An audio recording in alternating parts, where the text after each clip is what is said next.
ഈ ഒരു ചിക്കൻ പൊടി ഉണ്ടെന്നുണ്ടെങ്കിലുണ്ടല്ലോ ചോറിന് വേറെ ഒന്നും വേണ്ട കേട്ടോ. കറിയും ഉപ്പേരികളൊന്നും ഇല്ലാതിരിക്കുന്ന സമയത്ത് ഇതൊന്ന് ട്രൈ ചെയ്ത് നോക്കൂ. അടിപൊളിയാണ്, ഉണ്ടാക്കിയെടുക്കാനും സിമ്പിളാണ് കേട്ടോ. ഒരു റീൽ കണ്ട് ട്രൈ ചെയ്ത് നോക്കിയാണ്. ആദ്യം നമുക്ക് വെളിച്ചെണ്ണയിൽ 100 ഗ്രാം ചിക്കൻ ഒന്ന് ഫ്രൈ ചെയ്തിട്ട് എടുക്കാം കേട്ടോ. ഒന്നും ചേർത്ത് കൊടുക്കേണ്ട കേട്ടോ. ചിക്കനിൽ ഉപ്പ് വരെ ചേർത്ത് കൊടുക്കേണ്ട. ഉപ്പോ മുളകോ ഒന്നും വേണ്ട. ജസ്റ്റ് ബോൺലെസ് ആയിട്ടുള്ള ചിക്കൻ എടുക്കുക. എന്നിട്ട് ചെറിയ പീസായിട്ട് കട്ട് ചെയ്തിട്ട് ഇതുപോലെ വെളിച്ചെണ്ണയിലിട്ടിട്ട് ഫ്രൈ ചെയ്തെടുക്കുക. വെളിച്ചെണ്ണയിൽ തന്നെ ചെയ്തെടുക്കുക കേട്ടോ. അപ്പോൾ അത് നന്നായിട്ട് തന്നെ കുക്കാവുന്ന വരെ ഒന്ന് ഫ്രൈ ചെയ്തിട്ടെടുക്കാം.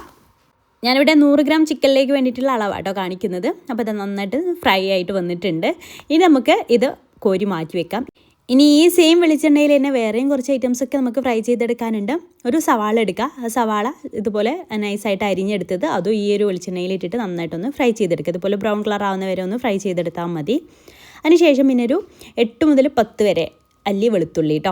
ഞാൻ ഇവിടെ 10 അല്ലി വെളുത്തുള്ളി എടുത്തിട്ടുണ്ട്. അതൊന്ന് ഇതുപോലെ അതിലൊന്നിട്ടിട്ടൊന്ന് മൂപ്പിച്ചെടുക്കാം. അപ്പോൾ വെളുത്തുള്ളി എന്താ മൂത്ത് വന്നിട്ടുണ്ട് കേട്ടോ. ഇനി നമുക്ക് വെളുത്തുള്ളിയും കോരി മാറ്റിയതിന് ശേഷം പിന്നെ വേണ്ടത് കാശ്മീരി ചില്ലിയാണ്. നമ്മൾ എരിവിന് വേണ്ടിയിട്ട് മുളക് പൊടിയൊക്കെ പിന്നീട് ചേർക്കും. അപ്പം കാശ്മീരി മുളക് പൊടി ഇതുപോലെ വറുത്തെടുത്താൽ മതി കേട്ടോ. ഒരു 4 എണ്ണ ഞാൻ എടുത്തിട്ടുണ്ട് കേട്ടോ. അത് ഇതിലിട്ടിട്ട് നന്നായിട്ടൊന്ന് മൂപ്പിച്ചെടുക്കുക. കരിഞ്ഞു പോകാതെ ശ്രദ്ധിക്കുക കേട്ടോ. അതൊന്ന് മൂപ്പിച്ച് അതും കോരി മാറ്റി വയ്ക്കാം. പിന്നെ വേണ്ടത് നമുക്ക് കറിവേപ്പിലയാണ്. അത്യാവശ്യം അത്ര അധികം തന്നെ ഞാൻ കറിവേപ്പില എടുത്തിട്ടുണ്ട് കേട്ടോ. അതും ഇതിലിട്ടിട്ട് നന്നായിട്ടൊന്ന് മൊരിയിപ്പിച്ചെടുക്കുക. അതും ഇതിൽ നിന്ന് മാറ്റുക. ഇത്രയേ ഉള്ളൂ നമുക്ക് പൊരിച്ചെടുക്കാനുള്ള ഐറ്റംസ്. ഇനി ഇതെല്ലാം ഒന്ന് ജസ്റ്റ് ഒന്ന് തണുത്തതിന് ശേഷം നമുക്ക് മിക്സിയുടെ ചെറിയ ജാലിലിട്ടിട്ടൊന്ന് ക്രഷ് ചെയ്തെടുക്കാം. ഇപ്പോൾ ഫ്രൈ ചെയ്തെടുത്ത ഐറ്റംസ് എല്ലാം ചേർത്തിട്ടൊന്ന് ക്രഷ് ചെയ്തെടുക്കാം കേട്ടോ. പിന്നെ ഇതിലേക്ക് നമ്മൾ ഉപ്പൊന്നും ചേർത്തിട്ടില്ല. അതൊക്കെ നമുക്ക് ആദ്യം ഇതൊന്ന് ക്രഷ് ചെയ്ത് കൊണ്ടുവന്നതിന് ശേഷം ചേർത്ത് കൊടുത്താൽ മതി. അപ്പോൾ അതെല്ലാം ഇട്ട് കൊടുത്തിട്ടുണ്ട്. ഒന്ന് ക്രഷ് ചെയ്ത് കൊണ്ടുവരാം. അപ്പോൾ അത് നന്നായിട്ടൊന്ന് ക്രഷ് ചെയ്തെടുത്തിട്ടുണ്ടെങ്കിൽ അതിലേക്ക് ആവശ്യമായിട്ടുള്ള ഉപ്പ് ചേർത്ത് കൊടുക്കാം. 1 ടീസ്പൂണ് മുളക് പൊടി ചേർത്ത് കൊടുക്കാം.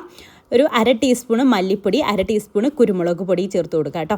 എന്നിട്ട് നന്നായിട്ടൊന്ന് അടിച്ചെടുത്താൽ നമ്മുടെ ചിക്കൻ പൊടി ഇവിടെ റെഡി ആയിട്ടുണ്ട്. നല്ല ടേസ്റ്റാണ്. ഈ ഒരു ഐറ്റം ഉണ്ടെന്നുണ്ടെങ്കിൽ നമുക്ക് കറിൻ്റെ ഒന്നും ആവശ്യമില്ല കേട്ടോ. അടിപൊളിയാണ്. അപ്പോൾ ഇത് ഉണ്ടാക്കി നോക്കിയവരുണ്ടെങ്കിൽ കമൻറ്റ് ചെയ്യുക. അതുപോലെ ഉണ്ടാക്കാത്തവരുണ്ടെന്നുണ്ടെങ്കിൽ ഒന്ന് ട്രൈ ചെയ്ത് നോക്കുക. ട്രൈ ചെയ്തിട്ട് ഫീഡ്ബാക്ക് അറിയിക്കുക കേട്ടോ.